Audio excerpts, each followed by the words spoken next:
का कोई स्टेटमेंट कहीं आया? आजाद समाज पार्टी वाले कैंडिडेट आपके बीच में आए, उनसे पूछना। कल मुजफ्फरनगर के बुढ़ाना के अंदर जब नबी की शान में गुस्ताखी की जा रही थी, आपका संगठन कहा था? क्यों आपके लोग हमारे साथ नहीं खड़े होते? क्यों आपके लोग हमारे लिए नहीं बोलते? इन तमाम मसलों को देख करके अपने वोट का इस्तेमाल।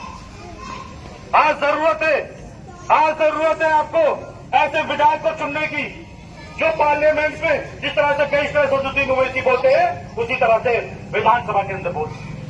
आपके हर जुल्म और ज्यादती पर आपका भाई आपकी तरफ को समझ सके, आपकी आवाज बनने का काम कर सके। इसलिए मैं आपसे गुजारिश करने आया हूं कि आप विधायक एमपी बनाते आ रहे हैं, चुनते आ रहे हैं, वोट देते आ रहे हैं, लेकिन अब कम से कम अपने ना सही अपनी आने वाली नस्लों के मुस्तकबिल के लिए सोच करके वोट दें। आप जो वोट डालने जाए तो आप देखें कि कौन किस पार्टी से ताल्लुक रखता है, आपकी सड़क से लेकर सांसद तक आपकी आवाज बनने का काम कौन करता है, आपको कैसे विधायक होना चाहिए।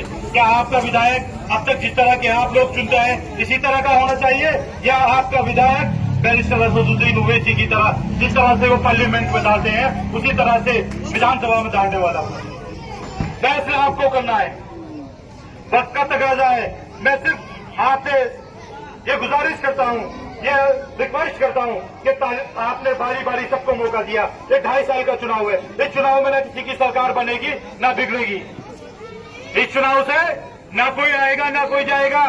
लेकिन अगर यहां से आपने मजलिस इत्तेहादुल मुस्लिमीन के नुमाइंदे अरशद राणा को चुनाव चिन्ह पतंग के सामने वाला बटन दबाकर यहां से विधानसभा भेजने का काम कर दिया, तो मैं इंशाल्लाह आपसे यकीन दिलाता हूं कि जिस तरह से पार्लियामेंट के अंदर बैरिस्टर सदुद्दीन ओवैसी आपके ऊपर हो रहे हैं जुल्म और ज्यादती में आपकी आवाज बनने का काम करते हैं, उसी तरह से ये अरशद राणा भी जब विधानसभा पहुंचेंगे, अगर मीरापुर के किसी भी मुसलमान, किसी भी दलित, किसी भी पिछड़े, किसी भी ओबीसी के साथ अगर कुछ जुल्म और ज्यादती होगा तो ये सबिना जाति धर्म भेदभाव के उसकी आवाज बनने का काम करेंगे और हुकूमत की आंखों में आंखें डालकर आपके लिए सवाल करेंगे।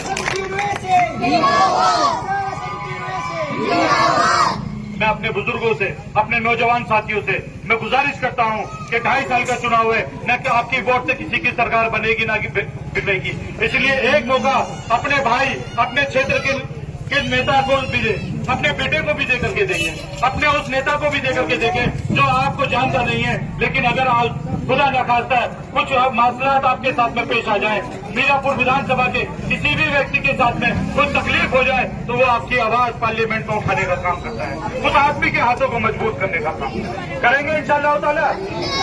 क्या इस बार मीरापुर की फिजाओं में पतंग उड़ेगी? हमारा चुनाव निशान क्या है?